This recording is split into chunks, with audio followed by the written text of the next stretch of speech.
Welcome to Shakespeare 1, a course devoted to the study of 4 of Shakespeare's best-loved comedies and romances: The Taming of the Shrew, Twelfth Night, or What You Will, The Merchant of Venice, and The Tempest.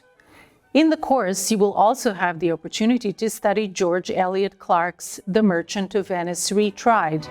a 2017 adaptation and rewriting of The Merchant of Venice, in which the celebrated African Nova Scotian poet takes the bard to task for the forms of prejudice and discrimination that the play has been critiqued for since at least after the Second World War and the rise of post-colonial theory and criticism.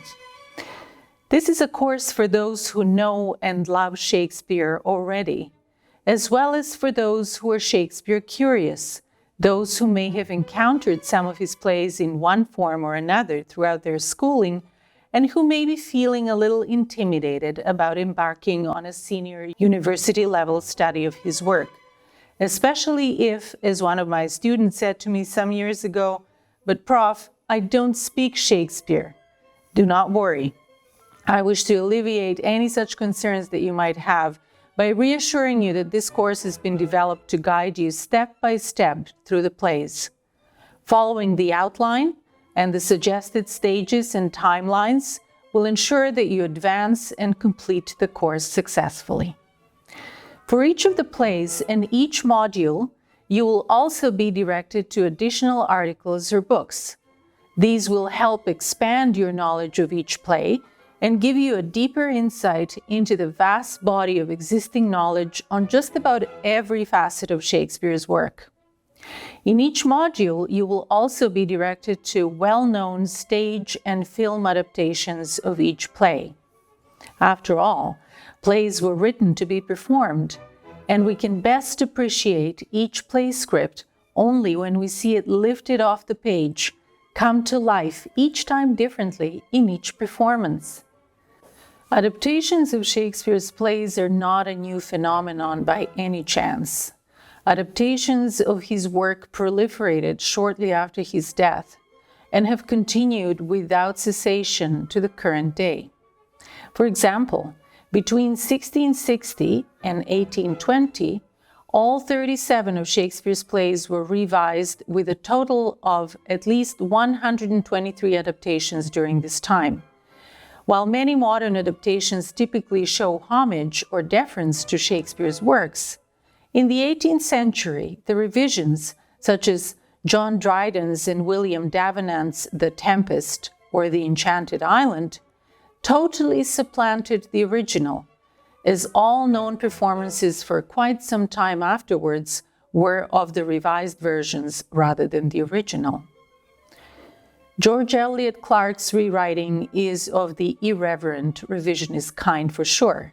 generating its own controversy after being performed by an Ontario high school the year after it was published. The practice of adaptation is part of an early modern tradition, and Shakespeare's plays themselves are at times direct revisions of other works, or are drawn from a variety of historical and literary sources. Plays such as The Taming of the Shrew and The Tempest are more composite works, borrowing from an array of published materials and folklore. The Taming of the Shrew, with its potentially outrageous plot, rife with elements that today we would clearly define as gender-based or intimate partner violence, seems to have touched a nerve even in the early 17th century, soliciting what we might call a proto-feminist sequel in John Fletcher's 1611 The Tamer Tamed. Remembering that the text is there only as a prompt to the actor who is invited to make it their own through performance will also help you as the reader engage with the play's words and worlds. If you read some parts out loud, you will realize that the sentiments, trials, and tribulations expressed through the characters in the plot often resonate with insight into human nature that seems to transcend time and place. At the same time,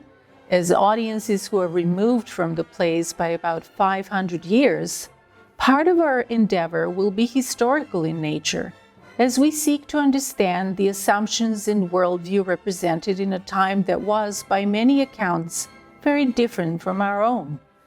In that sense, our journey is at once a contemporary one, uncovering fresh interpretations of 500-year-old texts and their adaptation into our own present,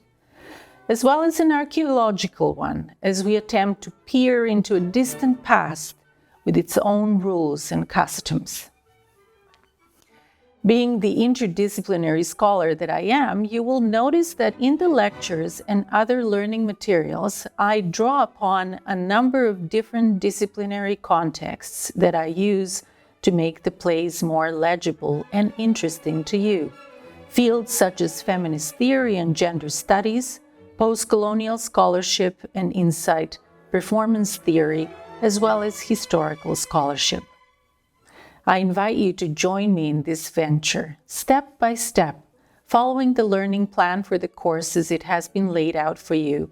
to make your learning, as Shakespeare writes in Love's Labour's Lost, but an adjunct to yourself, because where we are, our learning likewise is. I hope that through this journey that we will make together, you will either reinvigorate your interest in Shakespeare's work or find a new passion for the bard altogether.